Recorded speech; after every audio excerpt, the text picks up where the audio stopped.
Hi, and it's Barb Cooper from helpmysquashgame.com. Welcome. Are you excited about playing your next game of squash? What a funny question to ask you. You should be excited, right? I mean, squash is the game that we all play and it's the game we love. But when I'm thinking about squash, sometimes I watch people play and it looks like it's work. No, it's only work for me. I'm a professional player. But you guys, you're all amateurs. So for you, it should be a fantastic, thrilling experience to really pit your physicality and your brain power against another player. Now, if you're excited about playing squash, and you anticipate it, and you're looking forward to it, then I think you've got a chance of really competing to the best that you can. And let's face it, when we go on a squash court, you know, I hate to say it, but one of us is going to win and one of us is going to lose. So you've got to accept both. But at least if you've given it your all and enjoyed it, you'll want to go and play again. And when you're taking even your kids out there, the biggest thing I'd love you to do is foster that love of the game and the competition. Then you know that people are going to keep playing all the time. But anyway, enough of the preaching. You know what I'm saying. I'm really trying to get you to really love this sport. Now, when I'm watching people play, I'm going to give you a crazy idea. Remember, I'm always about open concepts, things that will always work for you no matter what. The question I'm going to ask you is this. If you're standing behind the service box, so in the back of the court, where's the tin? What? That's a crazy question. No, let me ask you that question again. You're standing behind the service box, so you're in the back of the court, in the red zone, remember the red zone. I want to ask you where the tin is. So, I would expect the answer to be, the tin is that cut line, the service line. That's where the tin is. Because if you don't hit the ball over that line, I can guarantee you one thing, that ball will not go to the back of the court.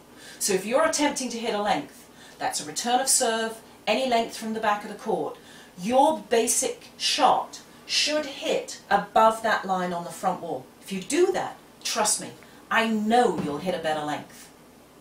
Now, let's go back to core and core planking. And I showed you some ideas last week about how to do it. This time I'm going to show you some advanced stuff. Again, I'm reminding you, do not attempt this unless you're feeling strong and you've built up to it. I'm telling you it's an advanced planking system, but it will strengthen your core. So this is an extreme board. As you can see, they call it sometimes a wobble board, but it's got one central pivot and then just a piece of wood. But that makes it very unstable.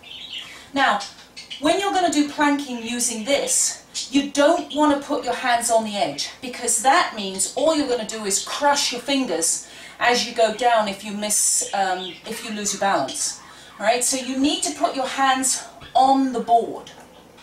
Then what you're going to do is exactly the same thing as you did before.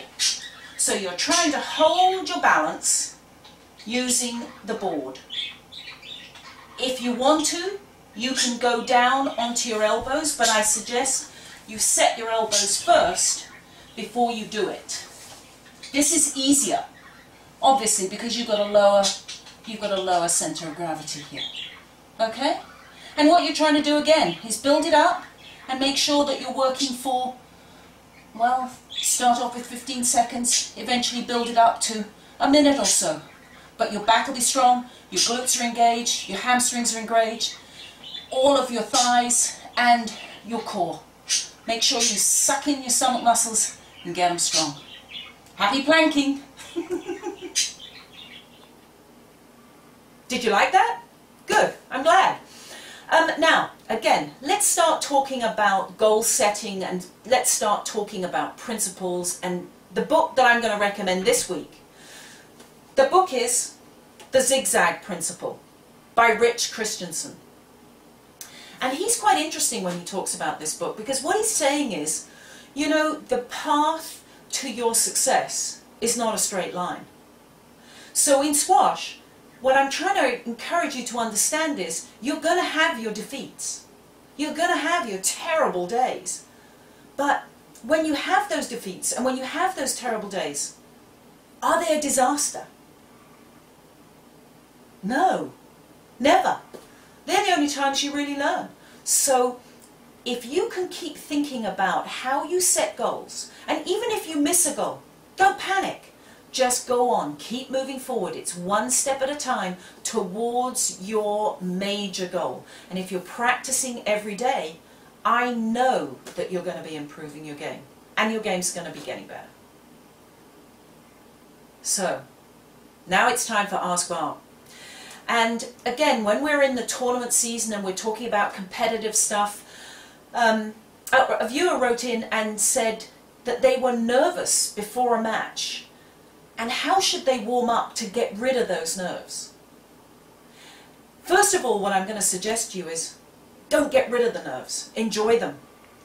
Honestly, my view is this. If you're not nervous enough to have to go to the washroom before your match, you're not up for it.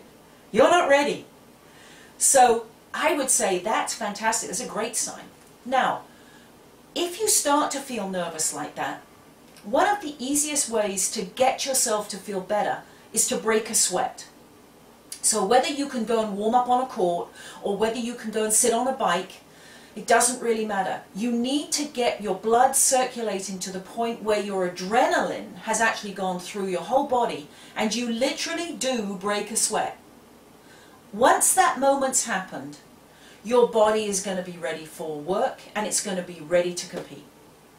So when you feel nervous, first of all, don't be nervous about feeling nervous. Enjoy it.